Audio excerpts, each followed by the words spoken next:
अत्यंत महत्त्वाचा व्हिडिओ आहे आणि अत्यंत महत्त्वाच्या माणसावर आहे, ज्याला माणसावरती आपण सर्वजणच बोलत असतो, ज्या नेत्यावरती आपण मराठी म्हणून अनेक जण प्रेम करत असतो, पण तो नेता वाट चुकायला लागला, नको ते बोलायला लागला की मग कसं होतं, अरे हा नक्की करतोय काय, असा प्रश्न आपल्या सर्वांच्या मनामध्ये उभा राहतो. म्हणून आजचा व्हिडिओ आहे त्या नेत्याच्या किंवा त्या साहेबांच्या त्या मनसैनिकांना मला सांगायचं आहे की साहेबांना जरा आवरा, कारण साहेब जात आहेत चुकीच्या मार्गाला, बोलतायत चुकीचं आणि त्यांना जे काही वाटतंय ते सगळं चुकीचं आहे, एवढं मी छाती ठोकपणे सांगू शकतो.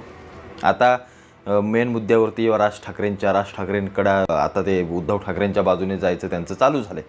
म्हणजे बघा, एक गोष्ट राजकारणातली समजून घ्या, हे राज ठाकरे कशाला कंटाळून बाहेर पडले होते तुम्हाला माहिती आहे शिवसेनेच्या वेळेला? हेच हे उद्धव ठाकरे, संजय राऊत ते म्हणले ना बाबा हे बडवे आजूबाजूचे आणि हे सगळे, तो एक मुद्दा असू शकतो. दुसरा म्हणजे त्यांना